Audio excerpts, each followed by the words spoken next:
Praise the lord. దేవుని నామానికి మహిమ కలుగునుగాక. ఈరోజు దేవుని వాగ్దానము. అయితే కాలము పరిపూర్ణమైనప్పుడు దేవుడు తన కుమారుని పంపెను. ఆ స్త్రీ యందు పుట్టి మనము దత్తపుత్రులము కావాలనని ధర్మశాస్త్రమునకు లోబడి ఉన్న వారిని విమోచించుటకై ధర్మశాస్త్రమునకు లోబడిన వాడాయెను. గలతీలు రాసిన పత్రిక 4వ అధ్యాయం 4-5 వచనములు. ఈ ఉదయకాల సమయంలో దేవుడు నీతో నాతో ఈ వాగ్దానం వింటున్న ప్రతి ఒక్కరితోనూ మాట్లాడుతున్నారు. అయితే కాలము పరిపూర్ణమైనప్పుడు దేవుడు తన కుమారుని ఈ లోకంలోనికి పంపెను అని.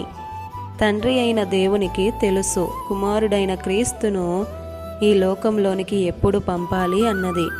అయితే ఈ భూమి అంతా పాపముతో నిండిపోయి ఉన్నది. అయినను ఆయన వారినందరినీ నశింప చేయకుండా వారిని విడిపించాలని మన పాప శాపాలను ఆయన మోసి మనకు విడుదలనిచ్చాడు. అంటే ప్రతిదానికి ఒక సమయము కలదు.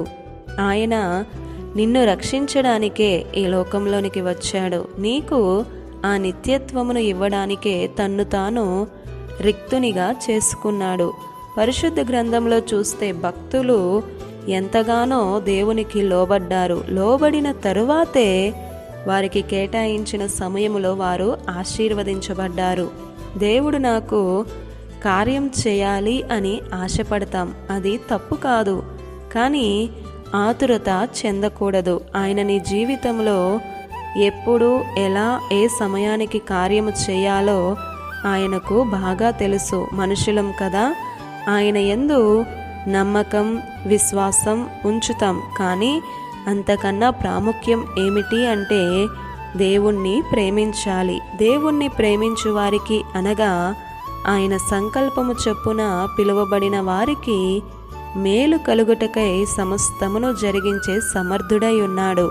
ముందు మనల్ని మనం సరిచేసుకోవాలి, సరిదిద్దుకోవాలి, మనల్ని మనం అదుపులో ఉంచుకోవాలి. అప్పుడు ఆశపడే ప్రాణాన్ని ఆయనే తృప్తిపరుస్తాడు. నీ కోరికను సిద్ధింపజేసి నీ ఆలోచన యావత్తును సఫలపరుస్తాడు. తన గుప్పిలి విప్పి ప్రతి ఒక్కరి కోరికను తీర్చేవాడై ఉన్నాడు ఆయన. ఇంతవరకు ఎదురు చూసావు కదా, ఇంకొంతకాలం చూడు.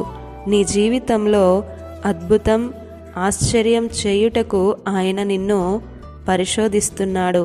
అంతే ప్రియ సహోదరుడా సహోదరి, ప్రతి ఒక్కరి జీవితంలో ఆయన నిర్దేశించిన సమయంలో తప్పక కార్యం జరుగుతుంది. ఆయన అద్భుతకరుడు, ఆశ్చర్యకరుడు, ఆలోచనకర్తయై ఉన్నాడు. ఆమేన్. ఈ దిన వాగ్దానం మనందరి జీవితాలలో నెరవేరాలని కోరుతూ దేవుని సువార్త పరిచర్యలో మీ సహోదరి Prasanna. God bless you. Amen.